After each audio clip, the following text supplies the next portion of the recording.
Praise the Lord. Hallelujah. Hallelujah. I'm Gracie and I belong to the prayer group of Sacred Heart Vashi. Let us sign ourselves. In the name of the Father and of the Son and of the Holy Spirit. Amen. Today's reflection is in the Gospel of Matthew chapter 5, verses 43 to 48. And specifically verse 48, in which Jesus says, "You therefore must be perfect as your heavenly Father is perfect."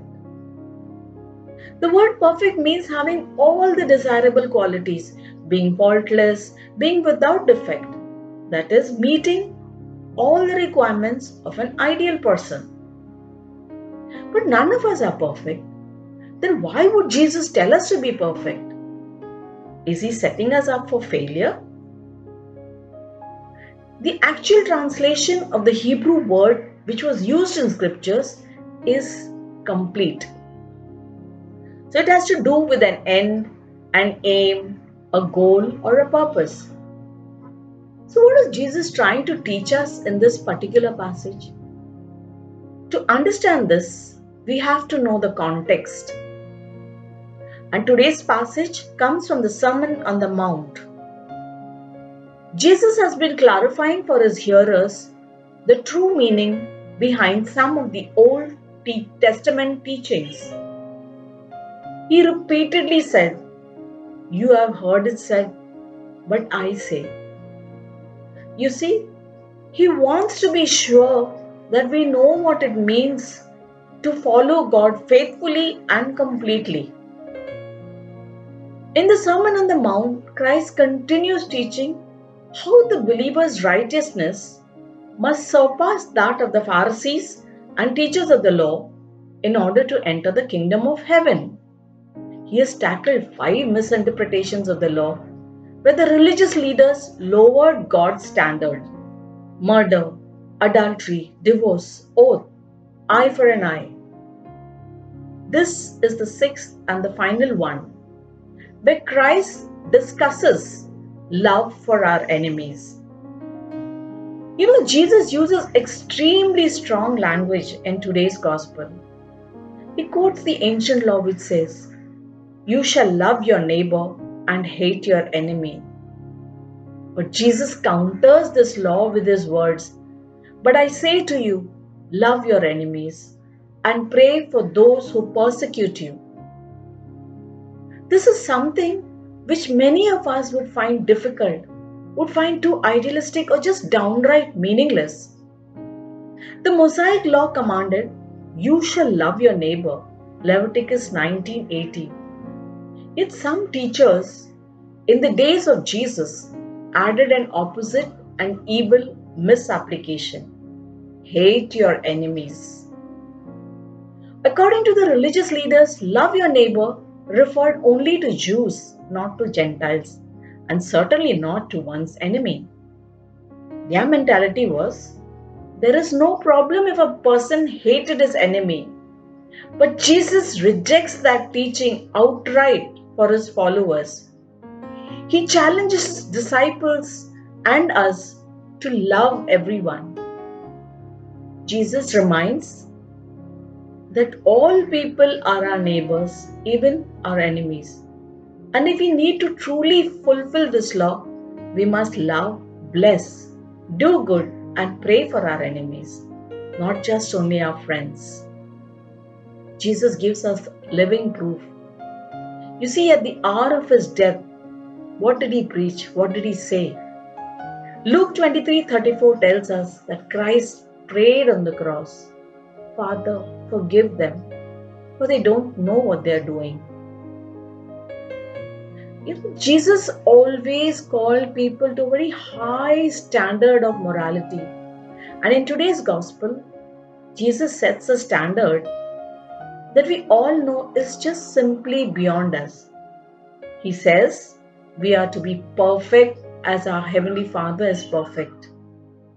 We can't be perfect, and we certainly can't be perfect as God is perfect. So why does Jesus give us this impossible command?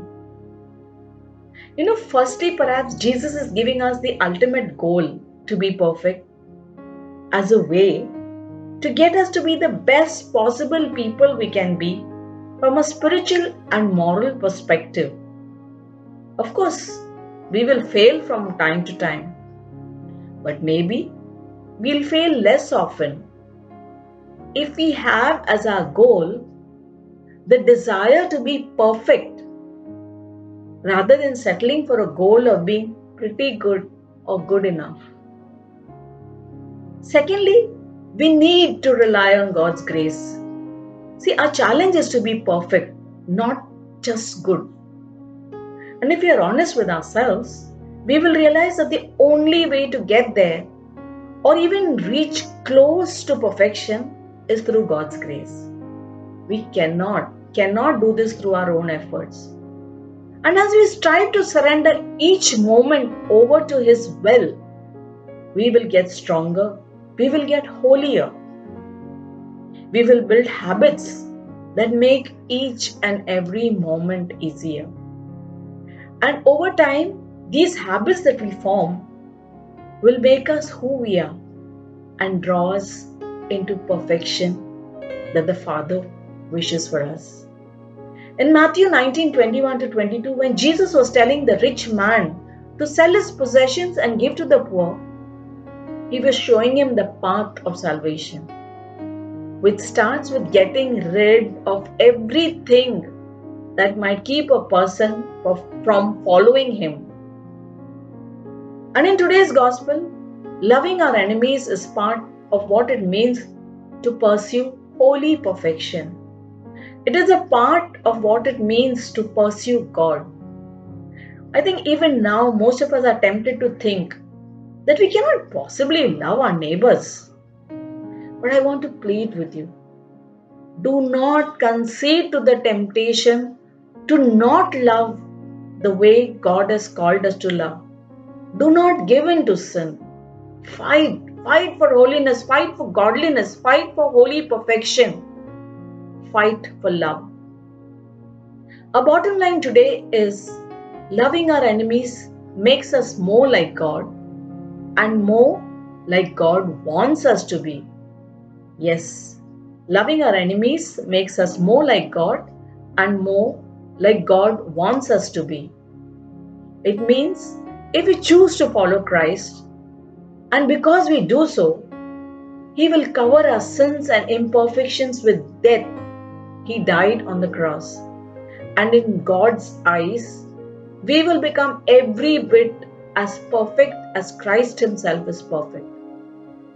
And that is the sort of perfection Matthew 5:48 is talking about. A question for reflection: am I capable to love my enemies? And as you reflect on this, contemplate Jesus, who at the hour of His death, He loved the enemy who killed Him. Can I try and become like Jesus and love my enemy? Can I identify my enemy and try and love and pray for him? And I conclude with this prayer. Father, You sent Your Son Jesus to live a sinless life here on earth. I know that I struggle with sin and continually fall short of Your mark. I ask for forgiveness. I also ask You to intervene in my life as I strive for perfection. May my response of love go far beyond the demands of any law. May I express my gratitude to You by going to my neighbor with a love that is spontaneous like Yours. I ask for Your help today and every day. I ask this through Christ our Lord. Amen.